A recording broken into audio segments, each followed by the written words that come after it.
সীমানায় পৌঁছেছি তখন সূর্য দেবতা আপনাদেরকে যেই তাপদাহতে দহন করছিল সেটা কমে গেছে। তার মানে উপরওয়ালাও মোদী এবং বিজেপির সঙ্গে আছে না? আপনারা বিজেপির জন্য মোদীর জন্য এসছেন ভোট করার জন্য, তার জন্য প্রকৃতি আপনার সাথ দিচ্ছে। আমাকে কেউ বলছে দাদা বৃষ্টি হবে, আমি থাকা পর্যন্ত বৃষ্টি হবে না, যাওয়ার পরে রাস্তা হবে। আজকের এই কার্যক্রমে নির্বাচনী জনসভায় মঞ্চে উপস্থিত আপনাদের সবার প্রিয় বিধায়ক আদরণীয় তাপাজ্জল হোসেন মহোদয়, Shri Jasimuddin ji, chairman minority corporation, Shrimati Supriya Das Dutta, এই জেলার জেলাধিপতি, শাহরমজি, chairman Haj committee, Subrata Subhashchandra Das, ex MLA Nalchar, এখানে মন্ডল সভাপতি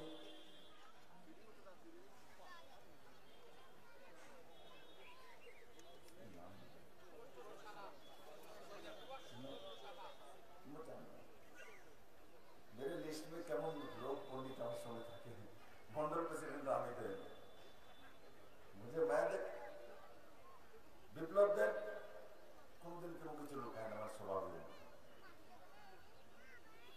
যেটা সামনে এটাই বলি আর যেটা ইচ্ছা হয় এটাই বলি।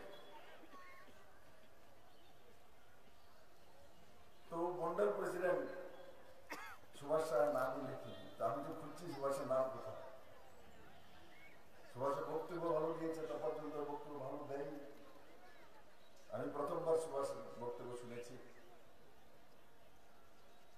আমাদের মধ্যে উপস্থিত সে বীরচন্দ্র দেববর্মা, টিপ্রামাতার ব্লক সভাপতি এবং বড় মাত্রা উপস্থিত মায়েরা, বোনেরা, ভারতীয় জনতা পার্টি যুব মোর্চা থেকে সবই মহিলা মোর্চা, সবই মোর্চার কার্যকর্তারা,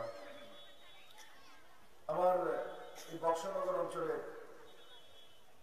শান্তিপ্রিয় জাতি জনজাতি শুধু নাগরিকবৃন্দ, মিডিয়ার বন্ধুরা,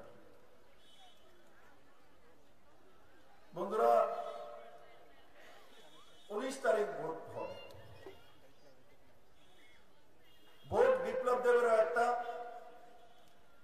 এখানে যে কার্যকর্তা যারা এসছেন, মায়েরা, বোনেরা, সুধীজনেরা, আপনাদের একটাই, প্রধানমন্ত্রীর ভোট কয়টা?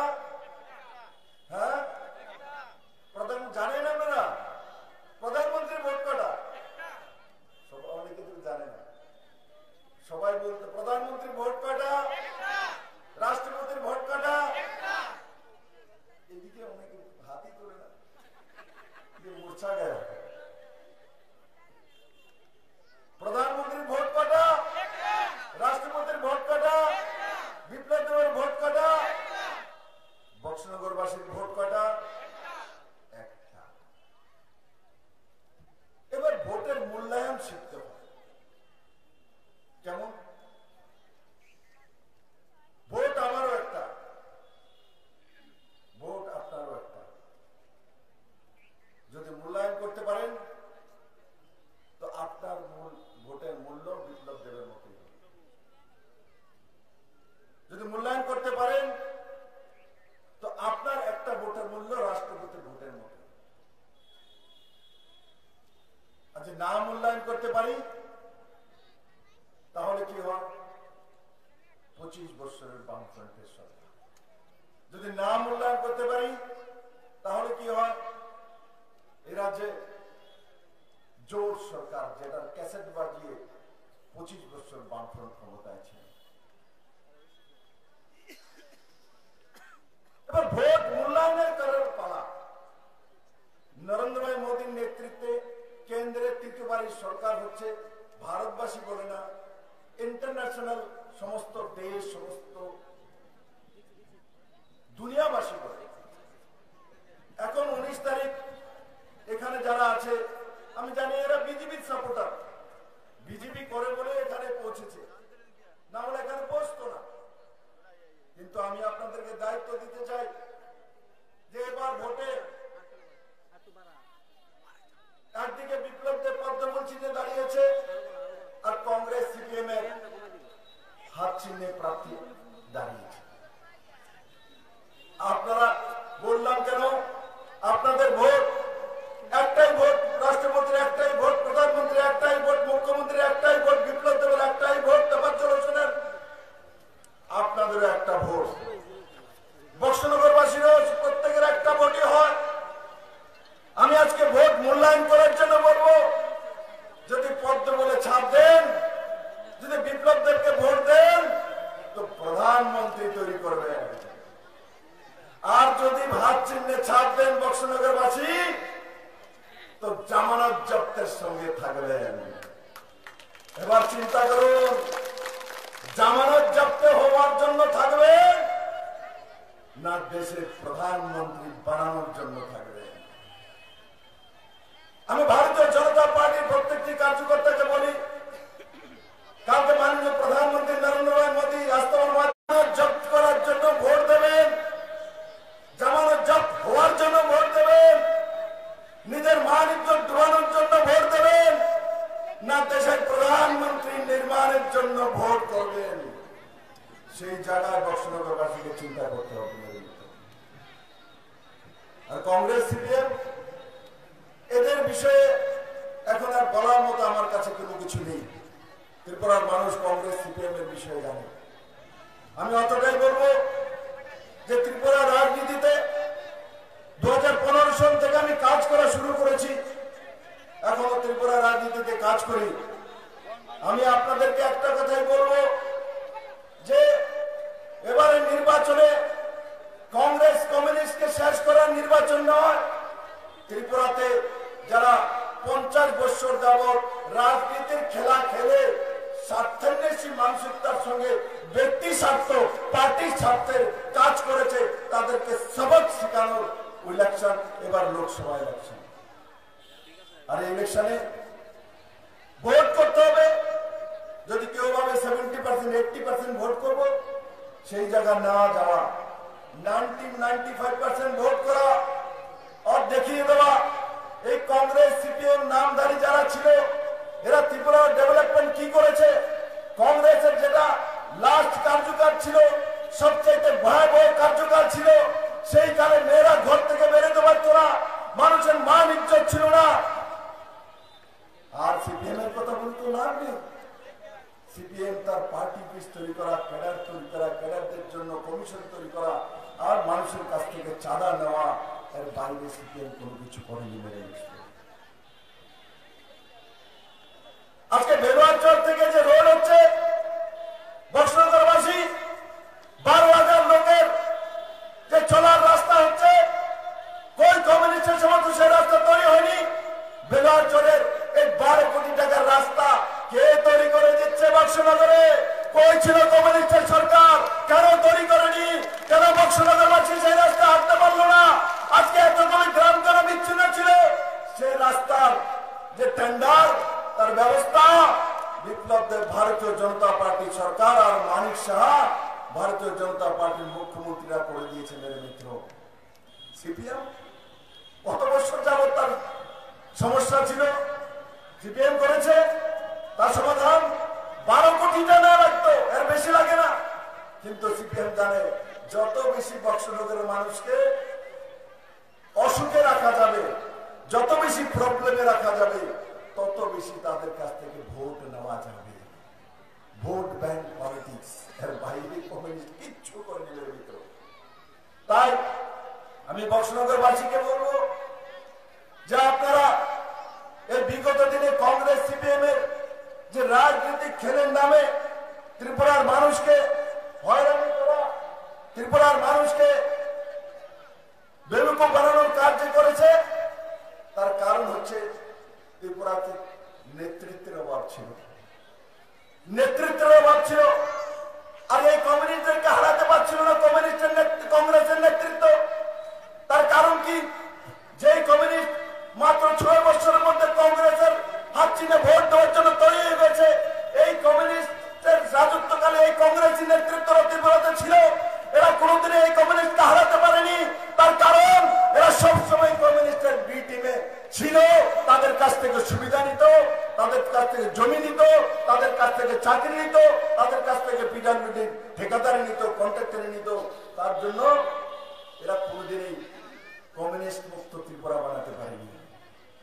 কিন্তু বিপ্লব দেব, অমিত ভাই শাহ, নরেন্দ্র ভাই মোদী, আমরা কমিউনিস্টের কাছে কোনো কিছু নেইনি, মানিক বাবুর কাছ থেকে কোনো কিছু নেইনি, নিয়েছি। বিপ্লব দেব নিয়েছে। বিপ্লব দেব না নিয়ে কাজ করে না, না নিয়ে কাজ করে। বিপ্লব নিয়েছি না, আমি নিয়েছি ত্রিপুরার মানুষের কাছ থেকে, যেটা কমিউনিস্ট কংগ্রেস কোনোদিনও নিতে পারবে না, আর কোনোদিন নিতেও শেখেনি। আমি নিয়েছি ত্রিপুরার মানুষ থেকে আদর, ভালোবাসা, আশীর্বাদ আমি নিয়েছি আমি। আজকে আমার কাছে যে এত মানসিক মনোবল আছে, সেটা আপনাদের দোয়া, আপনাদের আশীর্বাদ, আপনাদের ভালোবাসার কারণে। মিত্র, আমাকে বলে মানুষ, বিপ্লব দেব কি খায়, কোথা থেকে এনার্জি আসে? বিপ্লব দেব মানুষের ভালোবাসা পেয়েছে, আশীর্বাদ পেয়েছে, দোয়া পেয়েছে। জাতি জনজাতি, হিন্দু, মুসলিম, খ্রিস্টান, বৌদ্ধ, জৈন, আমি 4 বছর 2 মাস মুখ্যমন্ত্রী ছিলাম। কেউ বলতে পারবে না আমি ধার্মিক কারণে কাউকে লোকসান করেছি, কেউ বলতে পারবে না জাতিগত কারণে আমি কাউকে লোকসান করেছি, কোন যুবা বলতে পারবে না যে কোনো জাতিগত কারণে আমি কাউকে লোকসান করেছি। মিত্র, আমি এক সুন্দর ত্রিপুরা, শক্তিশালী ত্রিপুরার স্বপ্ন দেখেছিলাম, এক সমৃদ্ধিশালী ত্রিপুরা বানানোর স্বপ্ন দেখেছিলাম, মহিলাদেরকে সশক্ত মহিলা দেখেছিলাম। এসএসজি গ্রুপের মাধ্যমে মহিলারা লাখপতি দিদি হোক, আমার নজওয়ান ছেলেরা রোজগার করে, সেলফ হেল্প গ্রুপের মাধ্যমে নিজেও রোজগার করে, অন্যকে রোজগার দেয়। আমার বুজুর্গরা শেষ বয়সে যাতে ওষুধপত্র খেয়ে নিজের জীবনকে চালাতে পারে, তার জন্য 2000 টাকার পেনশন ব্যবস্থা, 5 লাখ টাকা নরেন্দ্র ভাই মোদী আয়ুষ্মান ভারত যোজনার কার্ডের ব্যবস্থা। মেরে মিত্র, আর সবচেয়ে বড় বিষয় নরেন্দ্র ভাই মোদী, যেটা ত্রিপুরা রাজ্যের পুরো ভারতবর্ষের মধ্যে করেছে, জন্ম হলে হিন্দু হোক, মুসলিম হোক, খ্রিস্টান হোক, জন্ম হলে প্রথম তার মুখের মধ্যে জল দিতে হয়। যখন মৃত্যু হয়, সে হিন্দু হোক, খ্রিস্টান হোক, মুসলিম হোক, তার মুখে জল দিতে হয়। মেরে মিত্র, 25 বছর কমিউনিস্ট শাসন করলো, কিন্তু ত্রিপুরার মানুষের মুখে ঘরে জল দিতে পারবে না। মেরে মিত্র, জল জীবন মিশনের মাধ্যমে নরেন্দ্র ভাই মোদী আর ভারতীয় জনতা পার্টি ত্রিপুরা সরকার মানুষের ঘরে ঘরে জল পৌঁছানোর ব্যবস্থা করেছে। মেরে মিত্র, কমিউনিস্ট পার্টি আপনার কাছে জল পৌঁছানোর ব্যবস্থা করেছে। যে পার্টি 25 বছর ক্ষমতায় থেকে মানুষের কাছে জল পৌঁছাতে পারে না, মৃত্যুর সময় জল লাগে, কবরে যাওয়ার আগেও জল লাগে, শ্মশানে যাওয়ার আগেও জল লাগে, জন্ম হলো জল লাগে। মেরে কমিউনিস্ট মিত্ররা আমার সুন্দর ত্রিপুরাবাসীকে জলের ব্যবস্থা করতে পারবে না। মেরে মিত্র, আমি যদি আপনাদেরকে জিজ্ঞাসা করি, জল জীবন মিশনের মাধ্যমে কার কার বাড়ির মধ্যে জলের কানেকশন আছে, তার হাত উঠাবেন। কার কার বাড়িতে টাকা লেগেছে, পয়সা লেগেছে, হাত নিচে করো। কমিউনিস্ট থাকাকালীন 2018 আগে কার কার বাড়িতে জল ছিল, তারা হাত উঠাতো। কেউর বাড়িতে নেই। মানিক বাবু, দেখে যান, আপনি গর্ব করতেন আমি 4 বারের মুখ্যমন্ত্রী, আপনি ঘমন্ড দেখান, আপনি অহংকার দেখান, জল দিতে পারলেন না। মানিক বাবু, এই মহিলাদের রান্না করে জল দিতে পারলেন না, তাদের গ্লাসের মধ্যে জল দিতে পারলেন না। 25টা বছর শাসন করলেন। মেরে মিত্র, এর চেয়ে দুর্ভাগ্য ত্রিপুরার কোনো কিছু নেই। কিন্তু আমি কথা দিচ্ছি, বিপ্লব দেব আছে, মুখ্যমন্ত্রী ছিলাম, এখন এমপি বানাচ্ছেন। বিপ্লব দেব যেটা ত্যাগ করেছিল, ত্রিপুরাকে সর্বশ্রেষ্ঠ রাজ্য বানাবো, বানিয়ে থাকো। আমার সঙ্গে মোদী আছে, অমিত শাহ আছে, জেপি নাড্ডা আছে।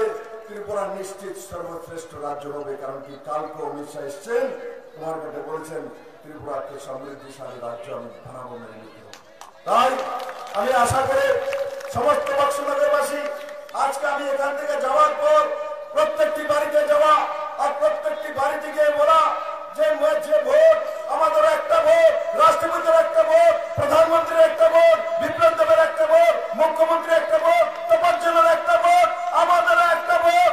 আমাদের ভোট মূল্যবান ভোট আমরা প্রধানমন্ত্রী তৈরি করার জন্য দেব।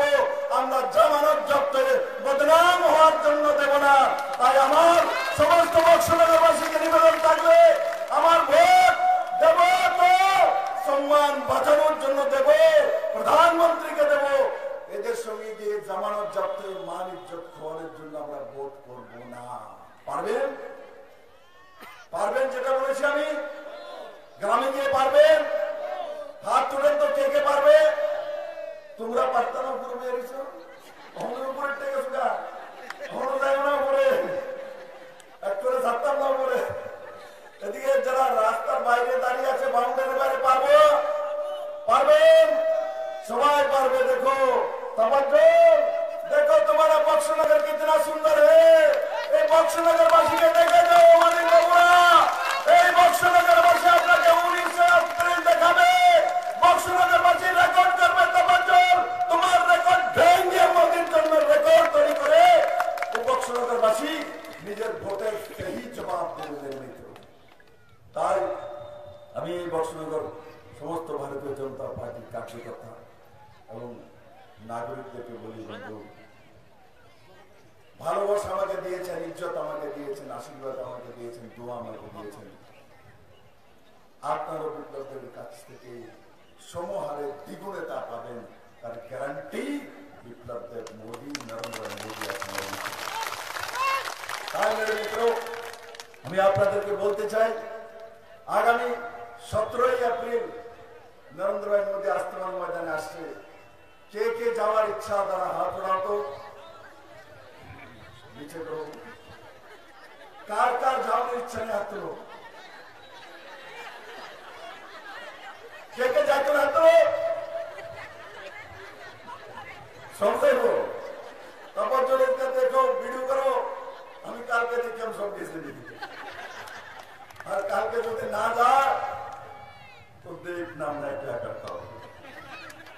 আমি মারবো আপনাদেরকে, বিশ্বাস হয়? বিপ্লবদের কোনোদিন ত্রিপুরার মানুষকে মারতে পারে না। বিপ্লবদের ত্রিপুরার মানুষের ভালো করতে জানে, ভালো করার সব অভ্যাস আমার মধ্যে আছে। আমি কোনোদিনই নাকারাত্মক কাজ করি না। হ্যাঁ, ত্রিপুরার মানুষের, ত্রিপুরার ডেভেলপমেন্টের যারা ক্ষতি করেছে তাদেরকে আমি ছাড়ি না, এটাও প্রমাণ আছে আমার কুণ্ডলীর মধ্যে আছে। যা যে মানুষের লোকসান করবে, রাজ্যের লোকসান করবে, রাষ্ট্রের লোকসান করবে, তাকে বিপ্লবদের কোনোদিনই ছাড়বে না। তার জেলের রাস্তা দেখায়, তার প্রমাণ আছে। তাই আমি সমস্ত বক্সনগরবাসীকে আবারও বলবো, 19 এপ্রিল সেই দিনটা খেয়াল রাখা, ইতিহাস তৈরি করুন। বক্সনগর থেকে ইতিহাস তৈরি করুন। তপজ্জলকে জিতিয়ে ইতিহাস তৈরি করেছেন, এবার নরেন্দ্র ভাই মোদীকে জিতিয়ে প্রধানমন্ত্রী তৈরি করে বক্সনগরের ইতিহাস তৈরি করবে। একবার আমার সঙ্গে দুই হাত তুলে পড়ুন, ভারত মাতা কি জয়, ভারত মাতা কি জয়, নরেন্দ্র ভাই মোদী কি জয়।